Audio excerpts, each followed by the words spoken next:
എനിക്കിനി ചേച്ചിയെ കുറിച്ചും കൂടെ പറയൂ. നമ്മുടെ സ്വീറ്റ് രാധികേച്ചി. രാധികേച്ചി എന്ന് പറയുന്നത് എത്ര സ്വീറ്റ് ആണ്. അടുപ്പമുള്ള എല്ലാവർക്കും അറിയാം. സച്ച് എ സ്വീറ്റ് ആയിട്ടുള്ള ഒരു സ്വീറ്റ് ഹാർട്ട് ആണ്. ആ സ്വീറ്റ് ആയിട്ടുള്ള അമ്മയെ കുറിച്ചും കൂടെ പറഞ്ഞു കഴിഞ്ഞിട്ട് ഞാൻ വേറൊരു സുരേഷ് ഏട്ടന്റെ ഒരു വീഡിയോ ക്ലിപ്പിംഗ് കാണിച്ചു തരാം. ഒരുപാട് സന്തോഷമുണ്ട് ഈ ചോദ്യം വന്നതിൽ. കാര്യം ഞാൻ എന്നും പ്രതീക്ഷിച്ചായിരുന്നു ഇങ്ങനത്തെ ഒരു എക്സ്പെക്ട് ചെയ്ത ഇങ്ങനത്തെ ഒരെണ്ണം വരണം എന്ന് ആഗ്രഹം ഉണ്ടായിരുന്നു. ഞാൻ പറഞ്ഞ പോലെ സുരേഷ് ഗോപി എന്ന ആക്ടറിന്റെ റെസ്പോൺസിബിലിറ്റീസ് ഇന്ന് സുരേഷ് ഗോപി എന്ന പൊളിറ്റീഷ്യന്റെയും റെസ്പോൺസിബിലിറ്റീസ് കാരണം ഒരുപാട് ടൈം ഫാമിലി ആയിട്ടും സ്വയമേ സെൽഫ് ടൈം എന്നൊരു ടൈം പോലും സാക്രിഫൈസ് ചെയ്ത് വർക്ക് ചെയ്യുന്ന ഒരാളായിരുന്നു ജീവിതകാലം മൊത്തം. അങ്ങനെ ഒരാളായിട്ട് സ്വന്തം മക്കൾക്ക് പോലും സമയം സ്പെൻഡ് ചെയ്യാൻ കിട്ടുന്നത് വളരെ ചുരുക്കമാണ്. അത് അറിഞ്ഞു തന്നെയാണ് ഈ ഞാൻ നേരത്തെ പറഞ്ഞ പോലെ 2 മണിക്കൂർ ട്രിവാൻഡ്രത്ത് സ്പെൻഡ് ചെയ്യാൻ കിട്ടിക്കഴിഞ്ഞാൽ എറണാകുളത്തുനിന്നോ കോട്ടയത്തുനിന്നോ ഡ്രൈവ് ചെയ്ത് വന്ന 2 മണിക്കൂറും വീട്ടിൽ സ്പെൻഡ് ചെയ്തിട്ട് തിരിച്ചു പോകുന്ന ആളായിരുന്നു അച്ഛൻ. സ്വാഭാവികമായിട്ടും ഒരാൾ അവിടെ വീട്ടിൽ സാക്രിഫൈസ് ചെയ്യേണ്ടി വന്നു. അവരുടെ പേഴ്സണൽ പാഷൻ ആണെങ്കിലും കരിയർ ആണെങ്കിലും എല്ലാം സാക്രിഫൈസ് ചെയ്ത് ടു ഹോൾഡ് ഫോർട്ട്. വീട് നിലനിർത്താനായിട്ട് എല്ലാം മാറ്റി വെച്ചിരുന്ന ഒരാൾ എൻ്റെ അമ്മയാണ്. ആ അമ്മയായിട്ടാണ് നമ്മൾ 4 മക്കളും ഏറ്റവും കൂടുതൽ ടൈം ആക്റ്റീവ്ലി സ്പെൻഡ് ചെയ്തിട്ടുള്ളത്. അപ്പൊ എന്നെ പറ്റി എനിക്ക് അച്ഛനെ എത്ര അറിയാവോ എന്ന് ചോദിക്കുന്നതിനെക്കാട്ടിലും എപ്പോഴും അമ്മ എനിക്ക് എന്തുമാത്രം അറിയാം എന്ന് ചോദിച്ചു കഴിഞ്ഞാൽ തീർച്ചയായും എനിക്ക് കൂടുതൽ സംസാരിക്കാൻ പറ്റും അതിനെ പറ്റി. പറയൂ രാധികേച്ചിനെ കുറിച്ചും കൂടെ. സുരേഷ് ഏട്ടൻ പറഞ്ഞിട്ടുണ്ട്, ഞങ്ങൾ ഈയിടെ കണ്ടപ്പോൾ സുരേഷ് ഏട്ടൻ ഇപ്പൊ ഈ പൊളിറ്റിക്സും കൂടെ ഒക്കെ വന്നു കഴിഞ്ഞപ്പോഴത്തേക്ക് എങ്ങനെയാ ഹാൻഡിൽ ചെയ്യണത്. അപ്പോൾ ആ കല്യാണത്തിന്റെ സമയത്തും ഒക്കെ പറയുമ്പോൾ പറയും, എൻ്റെ വീട്ടിൽ ഒരു കാര്യവും എനിക്കറിയില്ല, എനിക്കൊന്നും അതെല്ലാം രാധികയാണ്, അവള് മാനേജ് ചെയ്യണതാണ്. അന്ന് സുരേഷ് ഏട്ടനും ഒരുപാട് പറയുന്നുണ്ടായിരുന്നു, രാധികേച്ചി ഇത്ര മനോഹരമായിട്ട്, ഇപ്പം യു ജസ്റ്റ് സെഡ് ഇറ്റ്, അത് ഇത്ര മനോഹരമായിട്ട് പറഞ്ഞു. അപ്പൊ അതുകൊണ്ട് രാധികേച്ചി എനിക്കിപ്പോൾ പേഴ്സണലി അറിയാൻ കൂടെ ചെയ്യാവുന്നത് കൊണ്ട് രാധികേച്ചിനെ കുറിച്ച് നമ്മൾ ഫ്യൂ വേർഡ്സ് പറയാണ്ട് നമുക്ക് മുന്നോട്ട് പോകാൻ പറ്റില്ല.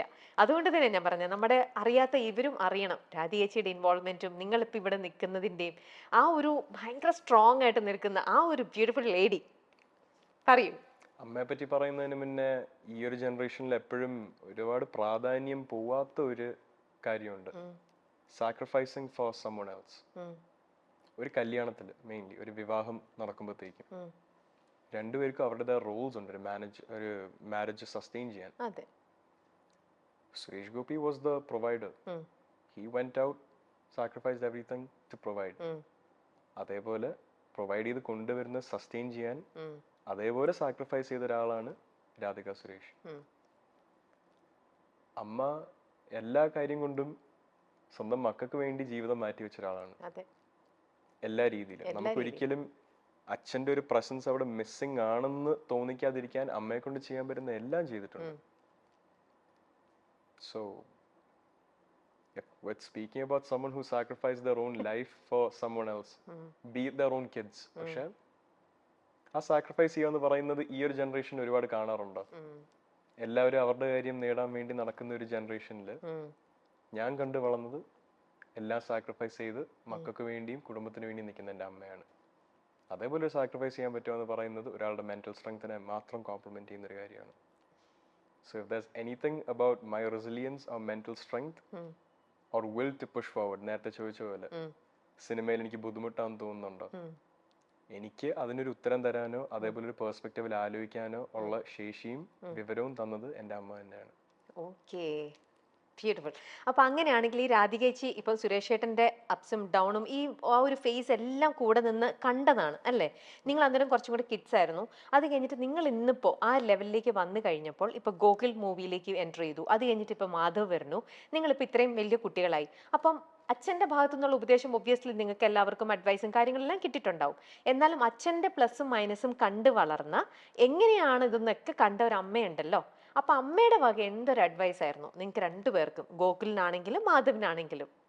വളരെ ഓണസ്റ്റ് ആയിട്ട് പറയാനാണെങ്കിൽ അമ്മയ്ക്ക് നമ്മൾ 4 മക്കളുടെയും അക്കാഡമിക് എക്സലൻസ് എന്ന് പറയത്തില്ല, അക്കാഡമിക് ക്വാളിഫിക്കേഷൻ നിർബന്ധമായിരുന്നു.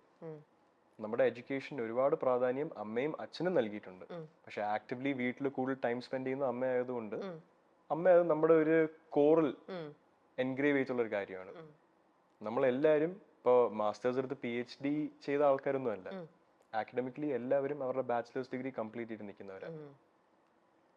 അമ്മയുടെ അടുത്ത് ഇന്ന് ചോദിക്കുവാണ് മകനെ ആക്ടറായിട്ട് കാണണോ അതൊരു ഓഫീസിൽ ജോലി ചെയ്ത് കാണണോ, അമ്മ തീർച്ചയായിട്ടും ഒരു ഓഫീസിൽ ജോലി ചെയ്യുന്നതേ പറയത്തുള്ളൂ. അതേപോലെ ഒരു കരിയറിന് അതിൻ്റെതായ ഒരു സ്റ്റെബിലിറ്റി ഉണ്ട്. I can be very honest about this profession. Highly competitive ആണ്. വേറൊരാളുടെ പേഴ്സ്പെക്റ്റീവ് കൊണ്ട് പലപ്പോഴും സക്സസ്ഫുൾ ആവുന്ന ഇൻഡിവിജ്വൽസ് ഉള്ള ഒരു കരിയറാണ്. പ്രേക്ഷകരാണ് ആക്ടേഴ്സിനെയും സക്സസ്ഫുൾ ആക്ടേഴ്സിനെയും സൂപ്പർ സ്റ്റാർസിനെയും ക്രിയേറ്റ് ചെയ്യുന്നത്. ഒരാൾ എത്ര പണിയെടുത്താലും ആ പണി എങ്ങനെ ആൾക്കാർ സ്വീകരിക്കുന്നു, അതിലൂടെ മാത്രമാണ് ഒരു കരിയറിന്റെ സക്സസ് ലെവലോ അല്ലെങ്കിൽ ഒരു ഇൻഡിവിജ്വലിന്റെ സക്സസ് ലെവലോ ഈ ഒരു ഇൻഡസ്ട്രിയിൽ ആപ്ലിക്കബിൾ ആവുന്നത്. അങ്ങനെ വരുന്ന ഒരു സന്ദർഭത്തിൽ ഒരു പാരന്റ് ആൻഡ് ലൈക്ക് ബോത്ത് പാരന്റ്സിന് എപ്പോഴും അവരുടെ മക്കള് ഒരു സ്റ്റേബിൾ കരിയർ, ഒരു സ്റ്റേബിൾ ലൈഫ് ലീഡ് ചെയ്യണം എന്നുള്ള ആഗ്രഹം കാണുമല്ലോ. അത് എന്നും പ്രയോറിറ്റൈസ് ചെയ്തിട്ടുള്ള ആളാണ് അമ്മ. മലയാളത്തിന്റെ മാതൃകാ ദമ്പതികളാണ് സുരേഷ് ഗോപിയും രാധികയും. 1990 ഫെബ്രുവരി 8-നായിരുന്നു ഇവരുടെ വിവാഹം. ഗോകുൽ സുരേഷ്, ഭാഗ്യ സുരേഷ്, ഭാവനി സുരേഷ്, മാധവ് സുരേഷ് എന്നിവർ മക്കളാണ്. 34 വർഷങ്ങളാണ് ഇവർ ഒന്നിച്ച് ജീവിച്ചിട്ടുള്ളതും. ഭാര്യയോടൊപ്പം മറ്റൊരു അത്ഭുതകരമായ വർഷം ആഘോഷിക്കുന്നു എന്നാണ് വിവാഹ വാർഷിക ആശംസകൾ നേർന്നുകൊണ്ട് അന്ന് സുരേഷ് ഗോപി വാക്കുകൾ പങ്കുവച്ചത്.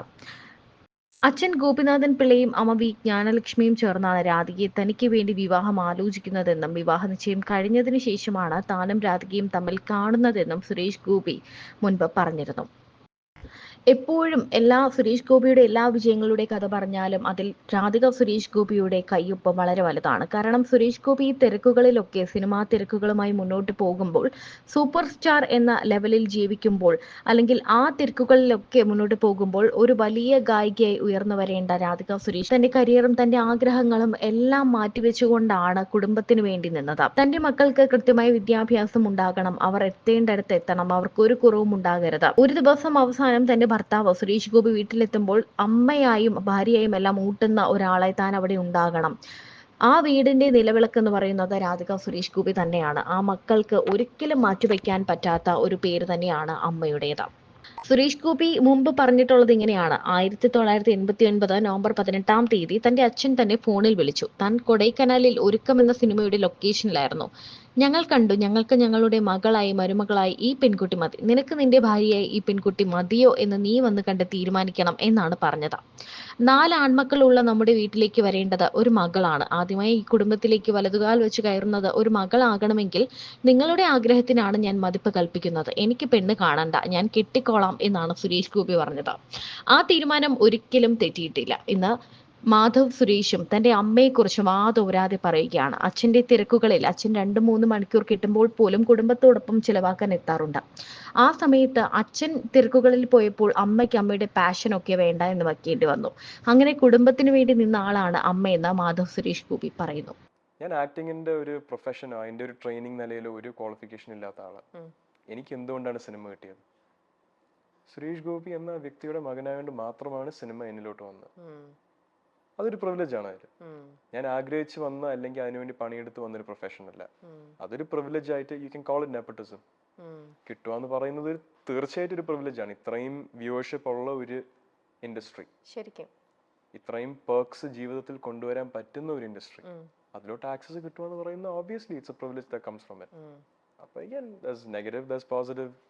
Just depends on what you take from it, what you develop and what you make of your life with that. അപ്പോൾ ചെറുപ്പം മുതലേ ശരിക്കും മാധവന്റെ ഇന്റൻഷൻ അല്ലെങ്കിൽ ഒരു നമ്മൾ അംബിഷൻ ചോദിക്കുമല്ലോ, അപ്പോഴേ എന്തായിരുന്നു ചെറുപ്പം മുതലേ എന്തിലേക്കായിരുന്നു കൂടുതൽ ഫോക്കസ് ചെയ്തിരുന്നത്? ചെറുപ്പം മുതലേ ഉള്ള ആഗ്രഹം ചോദിച്ചു കഴിഞ്ഞാൽ ഒരു ഫുട്ബോൾ പ്ലെയർ ആവാൻ പറ്റിയ ഒരുപാട് സന്തോഷം ഉണ്ടായിരുന്നു. ഓക്കെ, അത് നടന്നില്ല. ഓക്കെ, അപ്പോൾ അതിലേക്ക് അത് നടന്നില്ല എന്ന് പറയുന്നത് മാധവ് അതിന് വേണ്ടിയിട്ട് ശരിക്കും ഹാർഡ് ടൈം ട്രൈ ചെയ്തില്ല എന്നോ, അല്ലെങ്കിൽ സിനിമ ഇപ്പൊ പറഞ്ഞ പോലെ ഇറ്റ്സ് ക്വൈറ്റ് ഈസി അല്ലേ, പെട്ടെന്ന് ഇത് നെപ്പറ്റിസം എന്തോ പെട്ടെന്ന് ഈസി ആയിട്ട് ഇത് വന്നതുകൊണ്ട് എന്നാ ശരി ഞാൻ ഇത് ട്രൈ ചെയ്യാമെന്നോ, എങ്ങനെയായിരുന്നു ആ ഒരു ഇത്? ഫുട്ബോൾ നടക്കാത്തതിന് ഒരുപാട് കാരണങ്ങളുണ്ടായിരുന്നു. But the majority of that I will blame on myself and the lack of discipline at that stage in my life. ഇന്നും ഞാൻ മോസ്റ്റ് ഡിസിപ്ലിൻഡ് ഹ്യൂമൻ ബീങ് എന്നല്ല പറയുന്നത്. അന്നത്തെ എന്റെ ലാക്ക് ഓഫ് ഡിസിപ്ലിൻ ആണ് എനിക്ക് ആ കരിയറിൽ ഡെവലപ്പ് ആവാൻ പറ്റാത്തത്. ടാലന്റ് ഉണ്ടോ എന്ന് ചോദിച്ചാൽ I would love to believe I have the talent. But again വേറൊരാളുടെ പെർസ്പെക്റ്റീവില് ഞാൻ ലെസ് ടാലന്റഡ് ആവാം, ഞാൻ മോർ ടാലന്റഡ് ആവാം.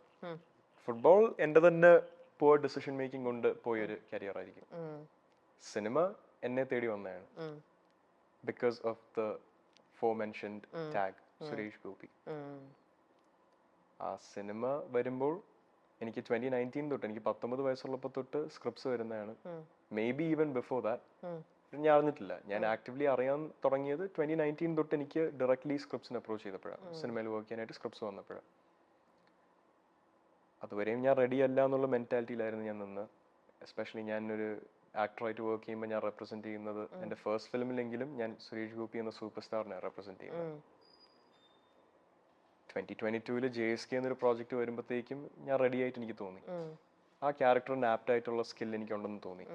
അത് വിത്ത് ട്രൂ ജസ്റ്റിസ് ഒരു ഡയറക്ടറിന്റെ റെസ്പോൺസിബിലിറ്റി എന്നിൽ ഏൽപ്പിക്കുമ്പോഴത്തേക്കും അത് നിറവേറ്റാനായിട്ടുള്ള കഴിവ് എനിക്കുണ്ട് എന്ന് തോന്നി. അതുകൊണ്ട് JSK ഞാൻ അക്സെപ്റ്റ് ചെയ്തു. പിന്നെ അത് reason behind choosing cinema is നമ്മളെ തേടി വരുന്ന അവസരങ്ങൾ എന്നും വരത്തില്ല. If it keeps coming for you, may be that's A reason behind it.